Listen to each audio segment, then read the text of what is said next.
Assalamualaikum warahmatullahi wabarakatuh. Selamat datang di video kami yang akan membahas 10 kiat dalam berumah tangga bersama Ustadz Firanda Andirja. Dalam ceramah ini, Ustadz Firanda akan berbagi tips praktis dan nasihat berharga untuk membangun rumah tangga yang harmonis dan bahagia sesuai dengan tuntunan Islam. Mari kita simak bersama-sama dan dapatkan ilmu yang bermanfaat untuk meningkatkan kualitas kehidupan berkeluarga kita. Selamat menyaksikan.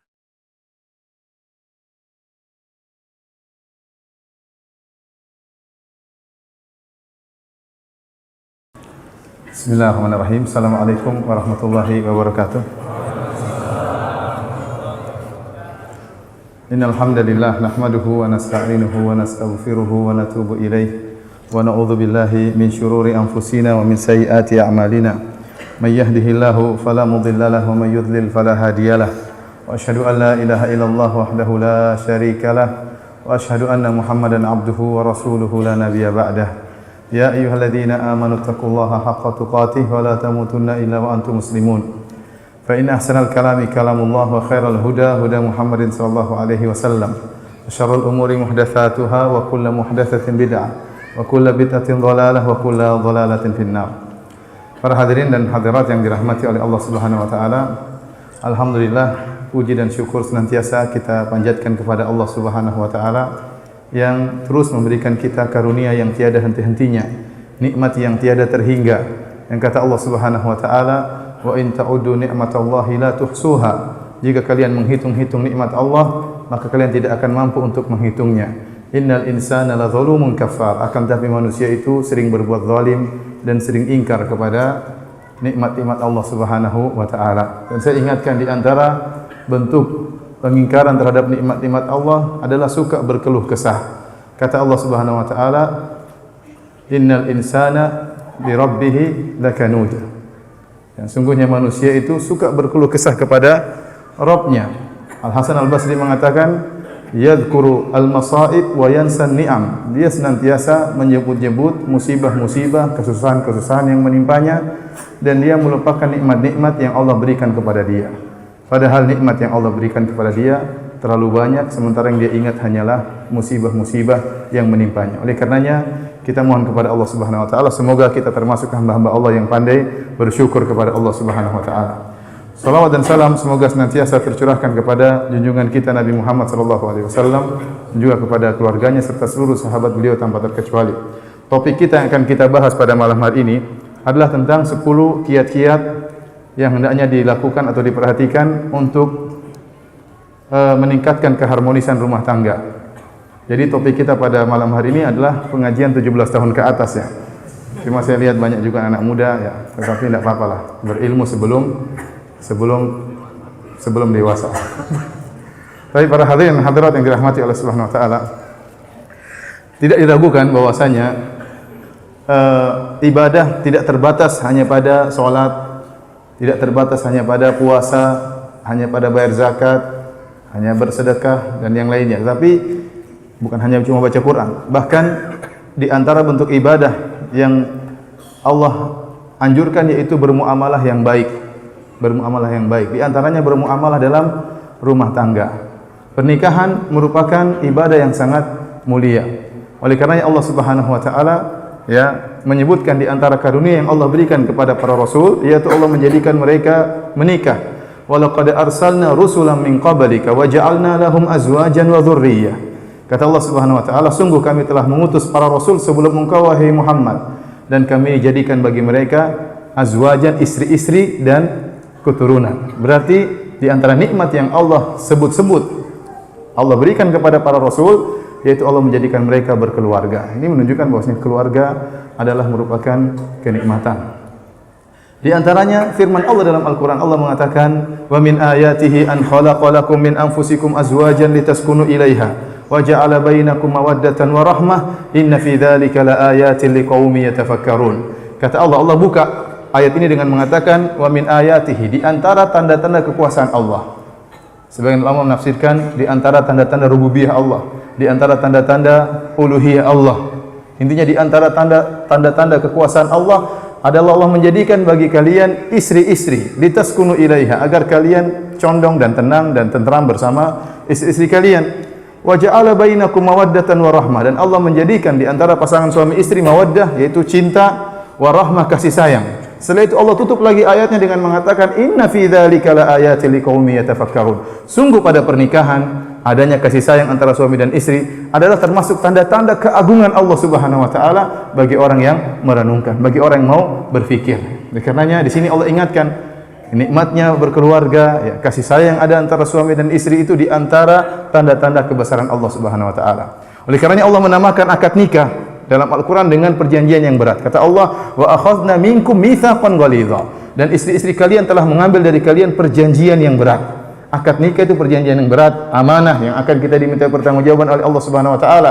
Kenapa Allah telah berikan karunia pernikahan bagi kita? Kalau pernikahan bukanlah ibadah, maka buat apa Nabi Musa alaihissalam bekerja keras 8 tahun bahkan 10 tahun sebagai penggembala kambing, sebagai pengurus sawah ladang dalam rangka untuk membayar maharnya, sebagaimana Allah sebutkan tatkala calon mertuanya berkata, inni uridu an unkihaka ihda ibnatayya hataini ala an ta'jurani thamaniyah hijaj fa in atmamta ashran famin indik. Kata calon mertuanya berkata, wahai Musa, aku ingin menikahkan engkau dengan salah satu dari 2 putriku dengan syarat kau bekerja bersamaku selama 8 tahun. Kalau kau bekerja 10 tahun maka terserah engkau. Kata para ulama, Nabi Musa diberi pilihan 8 tahun atau 10 tahun dan dia memilih 10 tahun bekerja sebagai penggembala kambing, sebagai pengurus sawah ladang dalam rangka untuk membayar maharnya. Seandainya mahar pernikahan, seandainya pernikahan bukanlah perkara yang sakral, maka buat apa Nabiullah Musa, Nabi Musa alaihissalam, seorang nabi yang mulia, rela bekerja 10 tahun dalam rangka untuk membayar mahar. Ini menunjukkan pernikahan merupakan ibadah yang mulia. Karenanya jumhur ulama berpendapat kalau seandainya ada 2 orang, si A dan si B, si A tidak mau menikah dalam rangka untuk beribadah kepada Allah, karena dia tahu kalau saya menikah maka tentunya bacaan Quran saya berkurang, salat malam saya berkurang, ya. Sedekah saya berkurang. Kenapa harus infak keluarga dan yang lainnya? Puasa juga berkurang, ya. Kenapa lagi puasa diajak berbuka sama istri? Intinya banyak ibadah bisa berkurang dan ini kenyataan. Akhirnya dia berkesimpulan saya tidak mau menikah. Kenapa? Menikah mengganggu ibadah saya kepada Allah Subhanahu wa taala. Ini si A. Si B dia menikah dan dia tahu konsekuensi dari pernikahan tersebut, bacaan Qur'annya berkurang, salat malamnya berkurang. Dia tetap salat malam tapi berkurang. Kemudian sedekahnya untuk di luar juga berkurang, ya. Puasa sunnahnya pun menjadi berkurang. Nah, mana yang lebih afdal, si A atau si B? Jumhur ulama berpendapat yang afdal adalah si B, meskipun ibadahnya berkurang. Kenapa? Karena dia menikah itu sendiri sudah ibadah. Dia mengurus istrinya itu sendiri sudah ibadah. Dia berhubungan dengan istrinya ibadah. Kata Nabi SAW, wa fi buti ahadikum sadaqah. Engkau berhubungan dengan istrimu adalah sedekah. Ini makanya saya tadi katakan ini pengajian 17 tahun ke atas. Engkau berhubungan dengan istrimu adalah apa? Sedekah.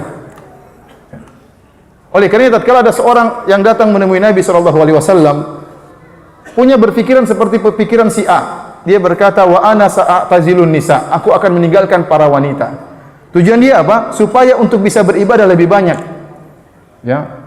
Dan Nabi SAW tatkala mendengar pernyataan sahabat tersebut yang ingin banyak beribadah dengan meninggalkan para wanita, Nabi tidak mengatakan, ayo tinggalin saja, insya Allah kuat, ya, tidak jadi masalah. Enggak.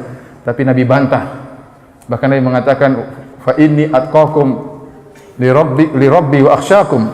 Waktu Nabi mendengar pernyataan sahabat ini yang menyatakan bahwasanya dia ingin meninggalkan pernikahan dalam rangka untuk beribadah, maka Nabi bantah. Nabi mengatakan, saya yang lebih bertakwa kepada Allah, saya yang lebih takut kepada Allah. Tetapi kata Nabi, wa ana atazawwajun nisa, akan tapi saya menikahi para wanita. Setelah itu Nabi SAW mengatakan, man raghiba an sunnati falaysa minni. Barang siapa yang benci dengan sunnahku bukan dari golonganku. Bukan dari golonganku. Ini karenanya para hadirin dan hadirat yang dirahmati Allah Subhanahu wa taala, dalam pernikahan banyak sekali pintu-pintu ibadah. Jangan kita sangka ibadah cuma salat, baca Quran, ya. Beribadah baik dengan istri juga merupakan ibadah, ya. Bergaul dengan istri juga merupakan ibadah, ya. Di antara hadis yang agung tentang hal ini adalah hadis tentang sunnah, ya. Bergaul dengan istri di pagi hari Jumat. Kata Nabi sallallahu alaihi wasallam, man ghassala waqtasala wa qada wabtakara, ya, wadana waqtaraba, wastama'a wa ansata. Kata Rasulullah SAW, barang siapa yang di pagi hari bergaul dengan istrinya, man ghassala, sehingga buat istrinya wajib untuk mandi. Dia pun juga wajib mandi junub. Barang siapa yang di pagi hari bergaul dengan istrinya sehingga menjadikan istrinya wajib mandi, dan dia pun mandi, kemudian dia bersegera berjalan menuju masjid hari Jumat, kemudian dia mendekati imam dan dia mendengar dan dia insat. Kata Rasulullah SAW, kana lahu bi kulli khutwatin yakhtuha ajru qiyami sanatin wa siyamiha. Kata Rasulullah SAW, maka setiap langkah yang dia langkahkan dia akan mendapatkan pahala salat malam setahun dan pahala puasa selama setahun. Ini luar biasa. Ibadah dengan istri pagi hari, nikmat, dapat apa? Pahala yang tidak bisa dilakukan oleh orang-orang yang jomblo. Kasihan. Doain mereka kasihan. Doain mereka. Baik para hadirin dan hadirat yang dirahmati Allah Subhanahu wa taala. Sekarang kita ingin melihat apa sih pintu-pintu kebaikan yang bisa kita dapatkan dari pernikahan. Para ulama menyebutkan di antara maqasiduz zawaj, tujuan dari pernikahan yang paling utama di antaranya 3 perkara. Seorang menikah, lelaki dengan wanita, di antaranya adalah untuk menundukkan pandangan. Dan di antaranya untuk mendapatkan anak yang salehah, dan di antaranya untuk menciptakan mawaddah dan rahmah.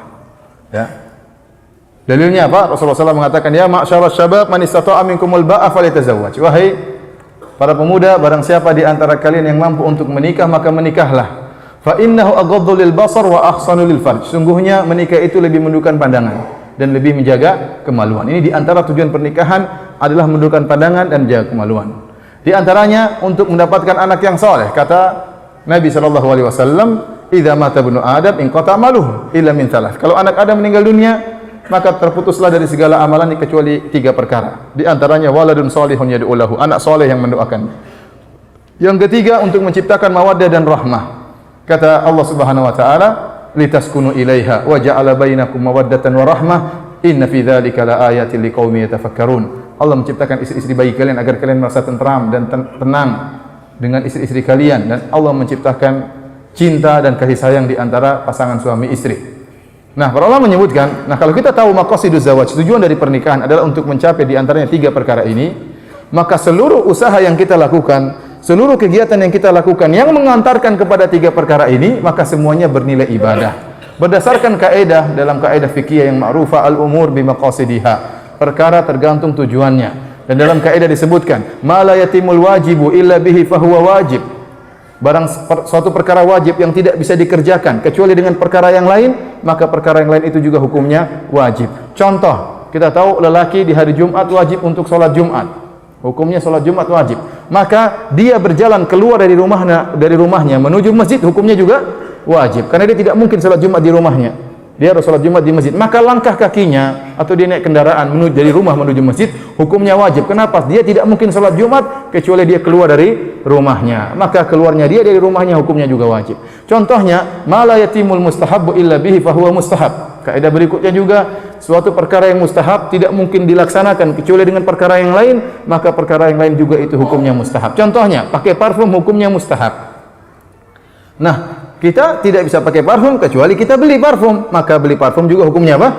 Mustahab ya, kecuali kalau minta dari orang ya, lain lagi. Tapi intinya membeli parfum hukumnya apa?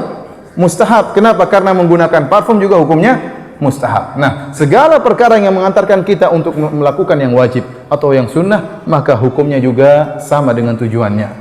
Ya, dapat pahala. Maka saya katakan tadi, segala perkara yang kita lakukan untuk mewujudkan salah satu dari 3 tujuan pernikahan, maka dapat pahala. Sebagai contoh sederhana, di antara tujuan pernikahan adalah menundukkan pandangan, menjaga kemaluan. Nah, misalnya seorang istri, seorang wanita, lantas dia merias tubuhnya, lantas dia olahraga, dia tidak ingin tubuhnya melar dan gembrot misalnya, supaya suaminya apa? Tetap terjaga, supaya suaminya menundukkan pandangannya, maka segala usahanya dia dapat pahala.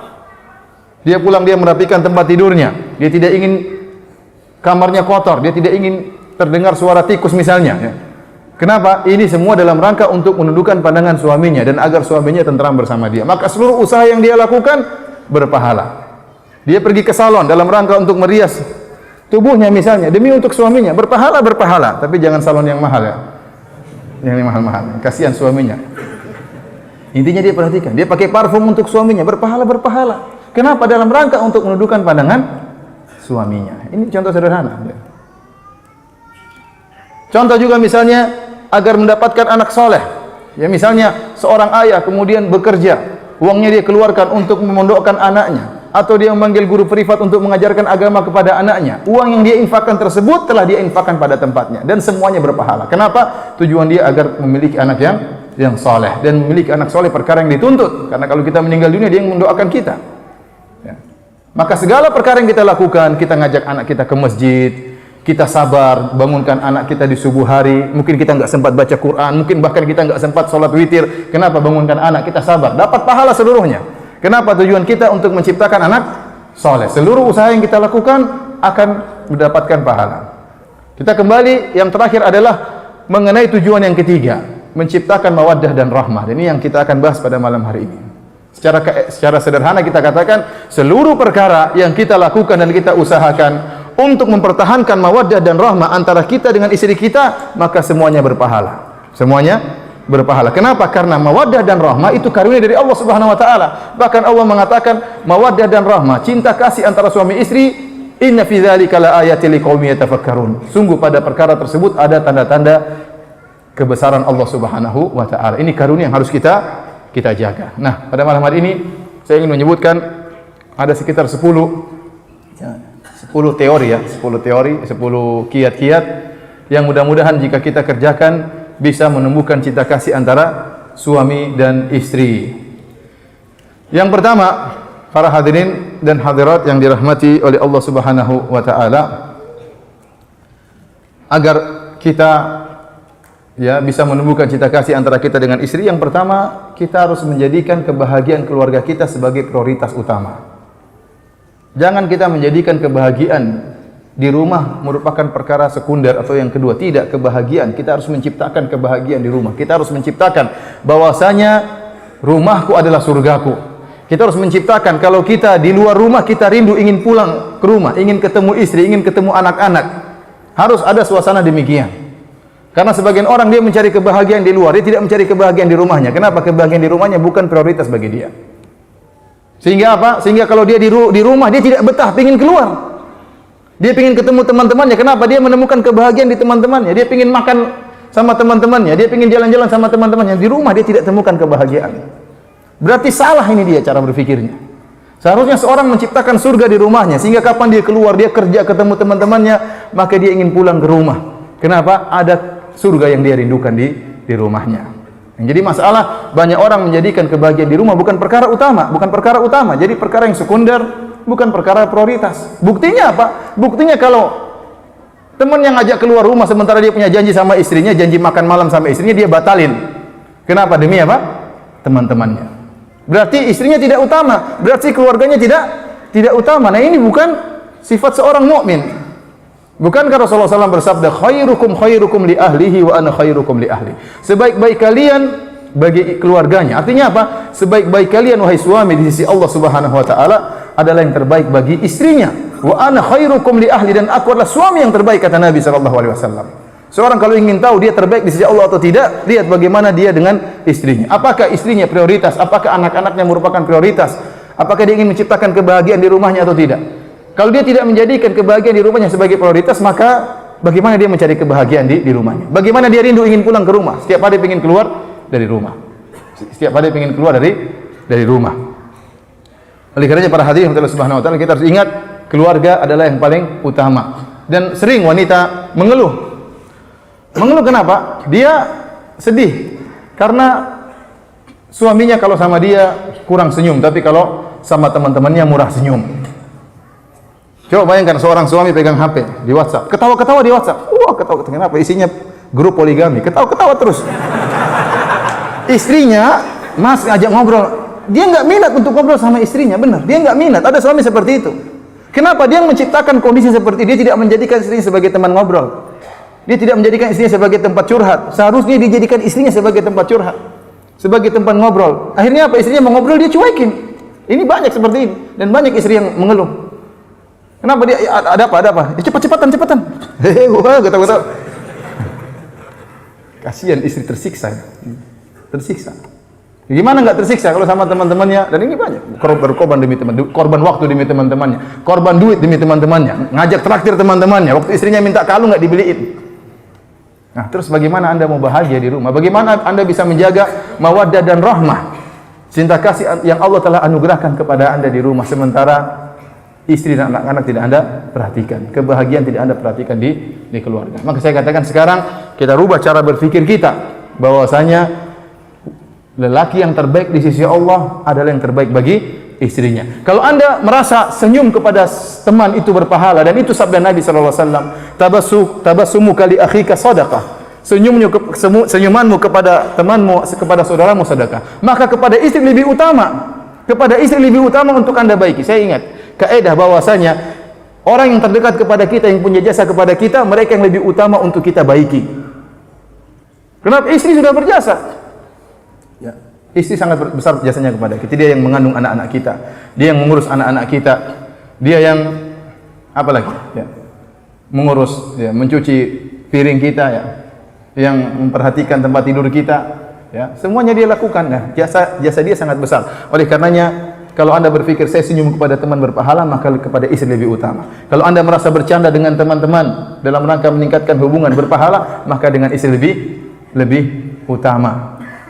Lihat bagaimana Al-Imam Al-Bukhari membawakan hadis dalam Sahih Al-Bukhari, bab as-samr fil ilm, bab tentang begadang karena nuntut ilmu. Begadang karena nuntut ilmu berpahala. Begadang malam hari ini tidak makruh hukumnya, tidak dianjurkan, karena membuat orang terkadang lalai dari sholat malam, lalai dari baca Quran di malam hari. Tetapi kalau begadang untuk nuntut ilmu, tidak jadi masalah. Ternyata dalil yang dibawakan oleh Imam Al-Bukhari apa? Hadis Ibnu Abbas, bitu inda khalati Maimunata fatahaddatsa an-nabiy sallallahu alaihi wasallam ma'a ahli sa'atan tsumma raqada. Kata Ibnu Abbas, aku nginap di rumah bibiku Maimunah, istri Nabi sallallahu alaihi wasallam.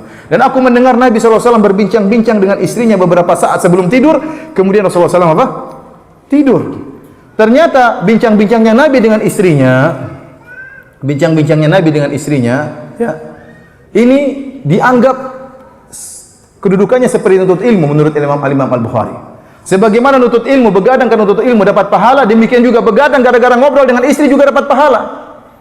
Oleh karena itu Imam Al-Bukhari menyebutkan tentang bab begadang karena ilmu, yang dia bawakan bukan hadis tentang begadangnya sahabat, tetapi tentang Rasulullah SAW ngobrol dengan istrinya, pembicaraan keluarga, itu juga berpahala sebagaimana Anda nuntut ilmu.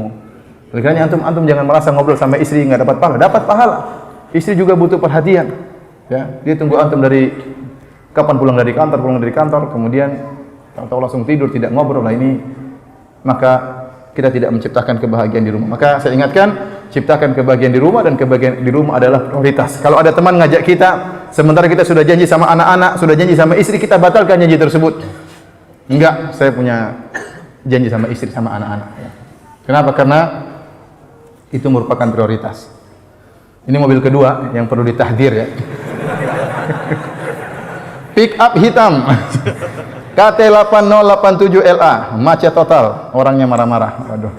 Tolong diperhatikan, insyaallah dapat pahala ini. Pick up hitam KT8087LA, macet total, orangnya marah-marah. Ini sudah dua, mudah-mudahan enggak ada mobil ketiga. Baik, ini poin yang pertama. Poin yang kedua, ya, agar meningkatkan keharmonisan rumah tangga suami istri, ya, perkara yang sering kita dengar yaitu jangan hanya mengingat kesalahan istri. Istri wanita itu seperti rembulan, ya, ada kebaikannya, ada kekurangannya. Rembulan pun demikian, tatkala dia bersinar, antum melihat tidak semuanya wajah rembulan itu bersinar. Ada bagian hitam di rembulan tersebut. Ya, ada bagian-bagian tidak menyinari, mengeluarkan memancarkan cahaya. Demikian juga istri kita tidak sempurna, pasti ada kekurangannya. Dan ini sudah diingatkan oleh Nabi sallallahu alaihi wasallam dalam Sahih Muslim. Kata Nabi sallallahu alaihi wasallam, la yafraq mu'minun mu'minah in kariha minha khuluqan radiya minhal akhar. Janganlah seorang lelaki mukmin membenci seorang wanita mukminah. Perhatikan hadis ini, ya. Kata Nabi SAW, janganlah seorang lelaki mukmin membenci seorang wanita mukminah. Kalau dia membenci satu perangai dari wanita mukminah tersebut, maka dia akan ridha, dia suka dengan perangai-perangai yang lainnya. Rasulullah SAW maksud hadis ini, para ulama menjelaskan, maksudnya berbicara tentang suami dan istri. Tetapi Rasulullah SAW tidak mengungkapkan dengan bahasa la yafraq, zaujun zaujatahu. Rasulullah SAW tidak mengatakan jangan seorang suami benci kepada istrinya.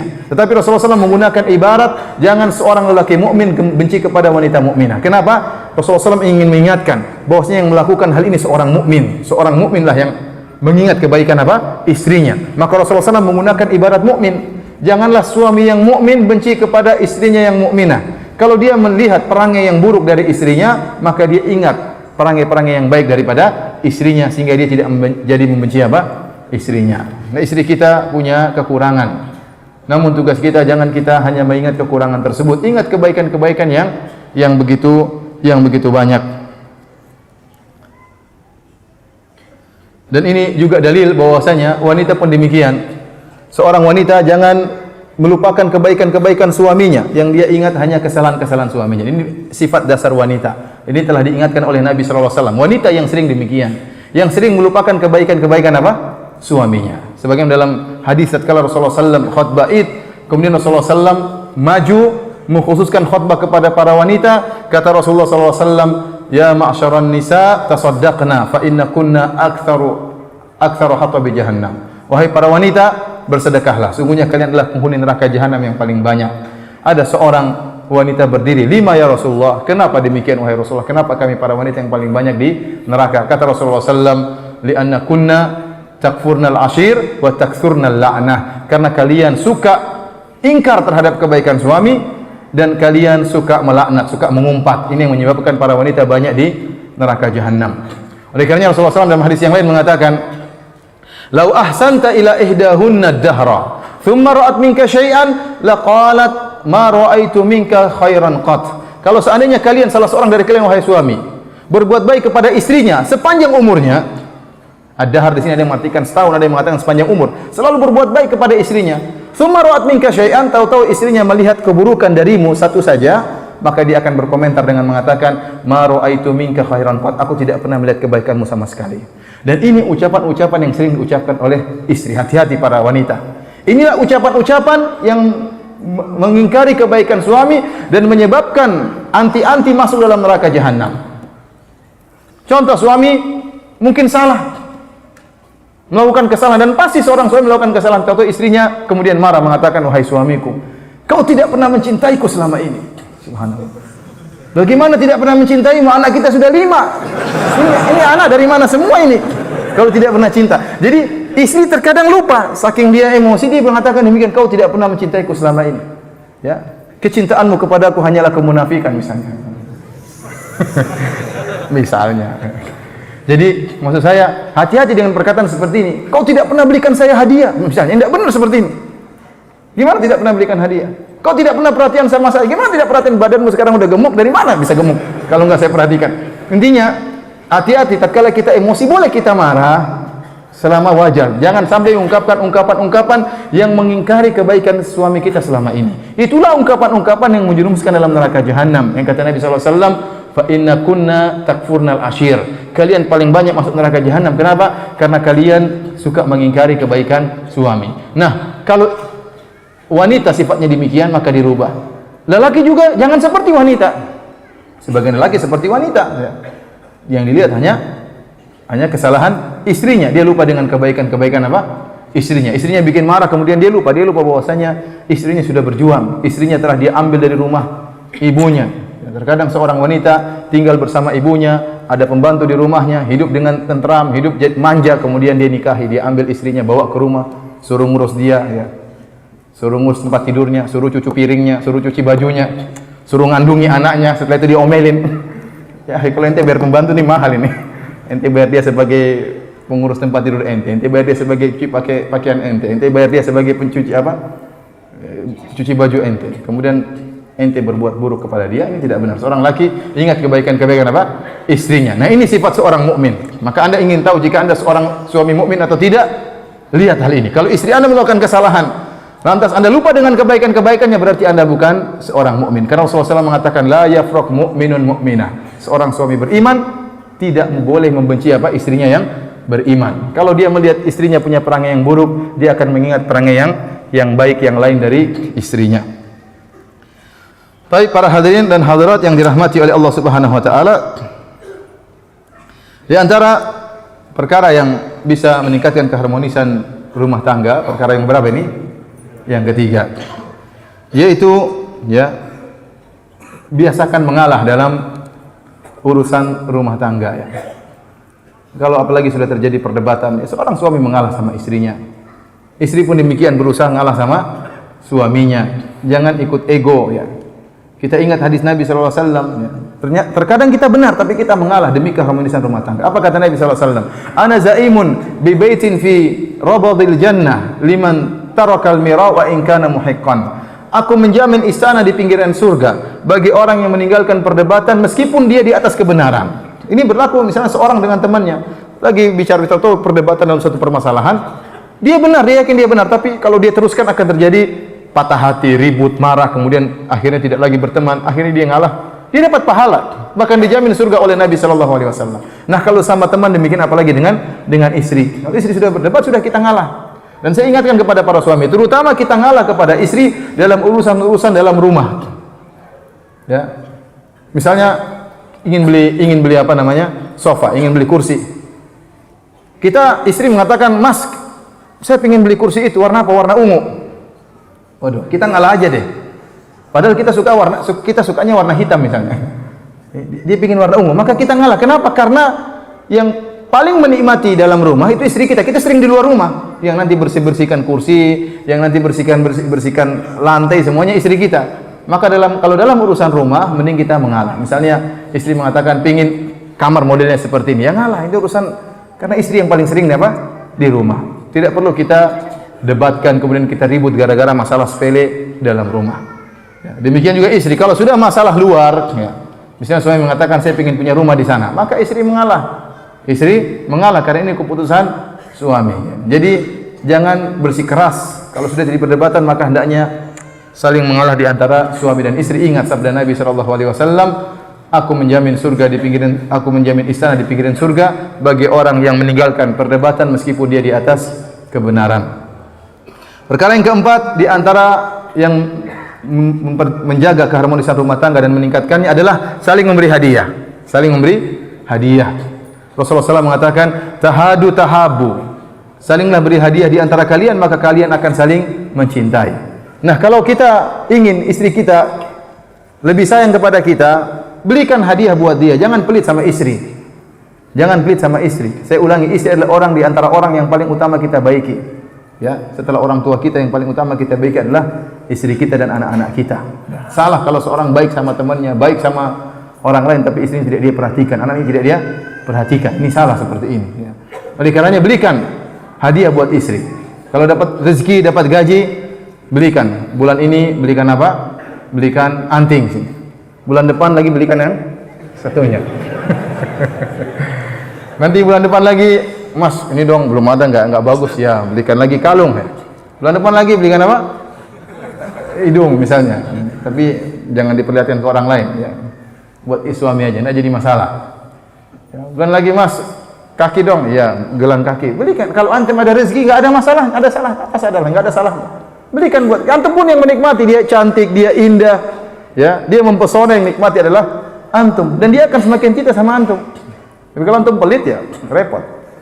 Oleh karenanya saling memberikan hadiah. Istri pun berusaha memberikan hadiah buat suaminya. Kalau suaminya kasih uang jajan misalnya, dia simpan sebagian untuk belikan sedikit, meskipun belikan songkok buat suami. Ini songkok buat saya belikan kamu kalung, kamu belikan saya songkok, ya itu nggak jadi masalah. Yang penting saling memberikan hadiah. Belikan baju buat apa? Suami, ini pilihan istriku, subhanallah.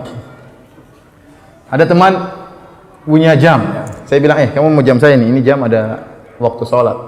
Saya mau kasih buat dia. Jam ini saya mau kasih. Kata teman saya, enggak, ini kenangan Ustaz, enggak bisa ini. Kenapa? Dari istrinya, dia tidak mau terima. Kenapa? Karena ini hadiah dari apa? Dari istrinya. Dia tidak mau lepaskan.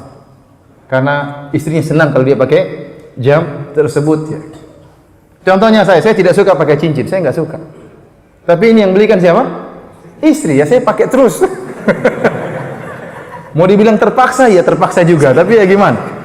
Karena saya tahu dia suka kalau saya pakai apa? Cincin. Padahal saya nggak suka pakai cincin. Saya nggak suka. Saya pun nggak suka pakai jam.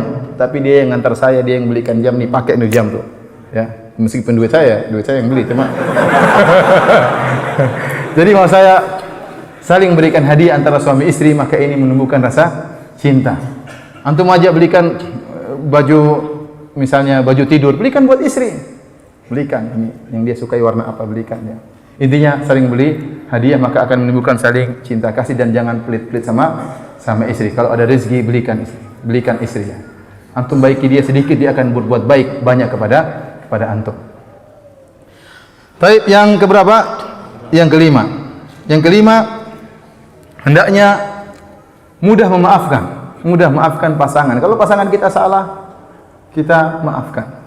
Istri kita salah, kita maafkan. Suami kita salah, maka kita maafkan suami kita, dan kita terima uzur dari pasangan kita.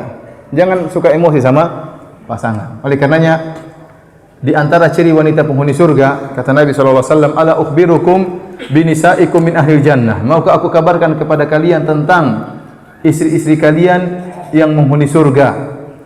Kata Rasulullah SAW, al-wadudul waludul a'ud, yaitu seorang wanita penghuni surga, seorang istri yang dia al-wadud, dia berusaha mencintai suaminya dan dia berusaha menarik hati suaminya untuk mencintainya. Al-walud yaitu seorang wanita yang subur.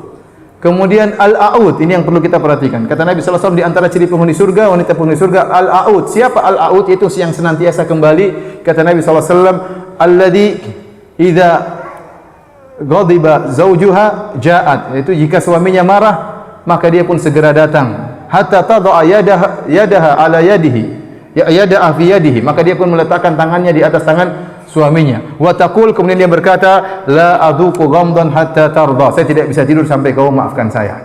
Ini ciri wanita penghuni surga. Kalau dia salah, dia segera datang kepada suaminya, lantas dia mengambil tangannya, kemudian dia mengatakan, wahai suamiku, saya tidak bisa tidur sampai kau maafkan saya. Jadi saya katakan, seorang wanita kalau dia salah segera minta maaf. Jangan dia tunda-tunda minta maaf kepada suaminya. Menjadi masalah, wanita ini memiliki sifat egois ya, tidak mau minta maaf. Meskipun dia salah, dia ingin suaminya yang minta maaf. Benar atau tidak Bapak-bapak? Benar.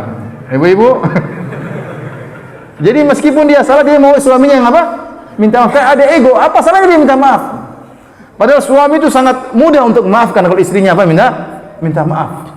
Suami itu sangat mudah maafkan. Kenapa? Dia tahu istrinya mengakui kesalahan dan dia punya hati yang sangat lembut, mudah untuk maafkan istrinya. Tapi istri minta maaf susah. Istri minta maaf itu apa? Susah. Bahkan kalau misalnya dia lagi marahan sama suaminya, dia usir suaminya, pulang, pergi kamu, jangan masuk ke rumah.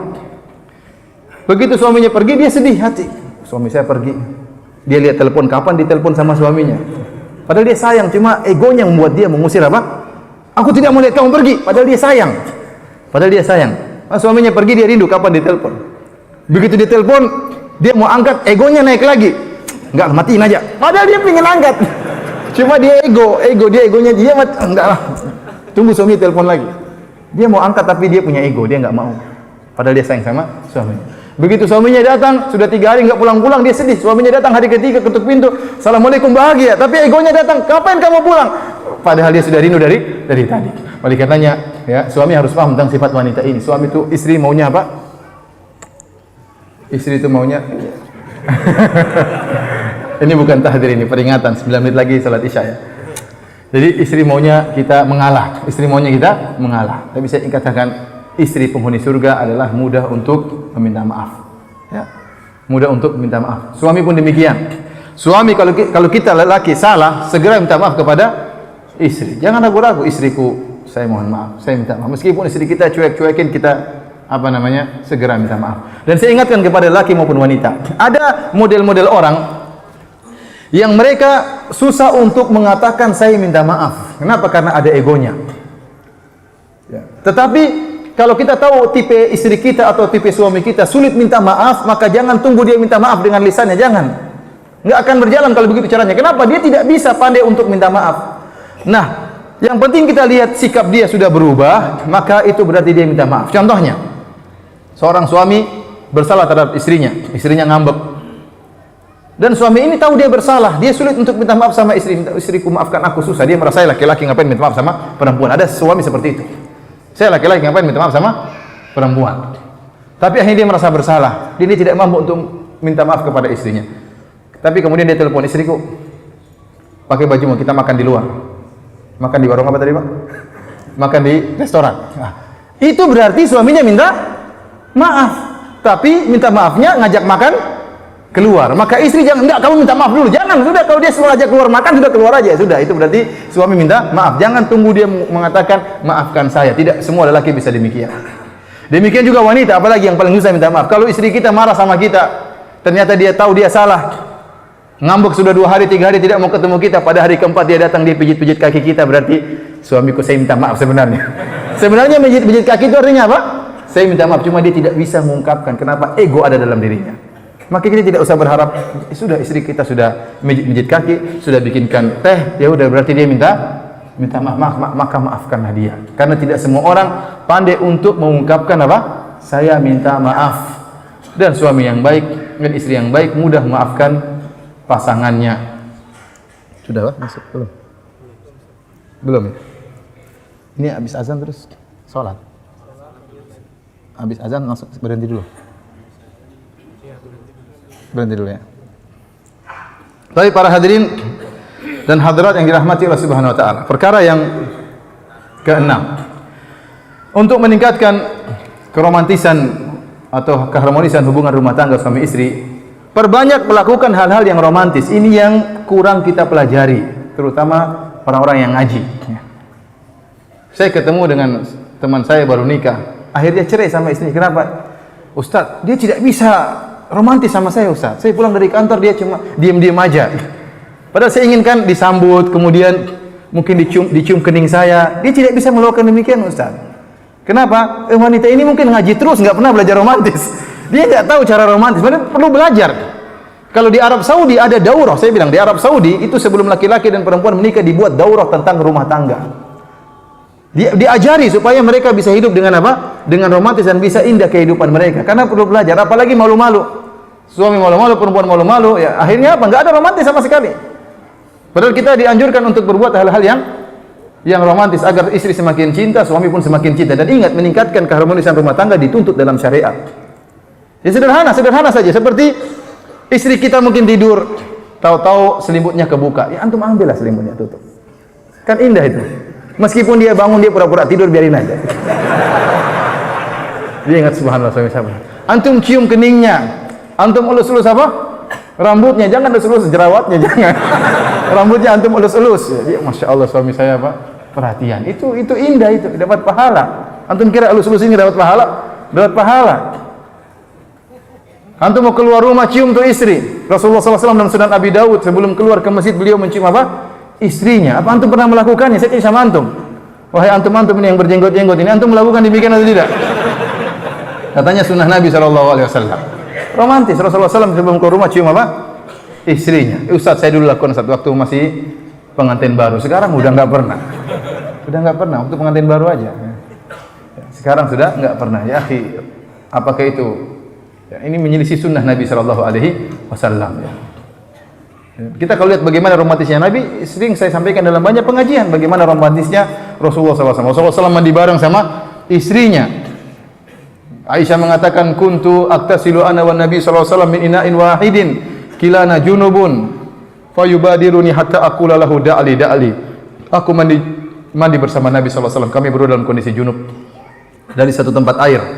Fayubadiruni, maka Rasulullah SAW melombaiku mengambil air. Jadi Rasulullah SAW waktu mandi junub bersama Aisyah, dia mencandai Aisyah. Dia ambil air cepat, melombai Aisyah sampai Aisyah mengatakan, "Ya suamiku, tinggal sisakan air buatku, air buatku." Jadi mandi bareng dan bercanda dalam mandi tersebut. Antum jangan mandi bareng sama istri kemudian diam-diam mandi sendiri. Itu tidak romantis kalau begitu. Jadi mandi bareng sama istri, udah anak-anak suruh main di luar, ente mandi sama istri. Bercanda. Sebagaimana sudah benar Nabi SAW bercanda dengan apa? Istrinya. Sunnah Nabi SAW yang ditinggalkan oleh banyak orang-orang yang berjenggot. Sunnah Nabi SAW. Ya, kita akan gimana? Ada orang-orang tidak ngaji tapi menjalankan sunnah Nabi. Kita harusnya lebih utama menjalankan apa? Sunnah Nabi SAW. Kita aja istri kita mandi bareng. Nggak usah malu-malu. Mas kamu sudah tua, mas macam-macam aja.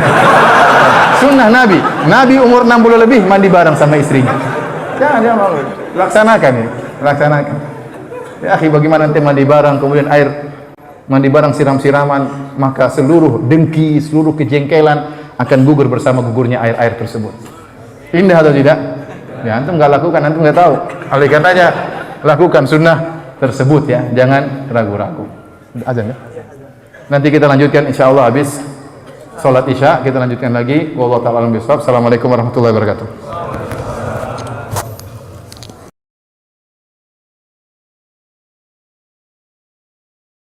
Alhamdulillah, kita telah menyaksikan ceramah yang sangat bermanfaat dari Ustadz Firanda Andirja tentang 10 kiat dalam berumah tangga. Semoga apa yang telah disampaikan dapat menjadi pedoman dan inspirasi bagi kita semua dalam menjalani kehidupan rumah tangga yang harmonis dan penuh berkah. Kami mengucapkan terima kasih yang sebesar-besarnya kepada Ustadz Firanda atas ilmu dan nasihat berharga yang telah beliau bagikan. Semoga Allah Subhanahu wa Ta'ala senantiasa memberikan kesehatan, kekuatan, dan keberkahan kepada beliau dalam menjalankan dakwahnya. Terima kasih telah menonton video kami. Jangan lupa untuk like, share dan subscribe agar tidak ketinggalan video-video bermanfaat lainnya. Semoga Allah Subhanahu wa Ta'ala senantiasa memberikan kita kekuatan dan hidayahnya dalam mewujudkan keluarga yang sakinah, mawadah, warahmah. Wassalamualaikum warahmatullahi wabarakatuh.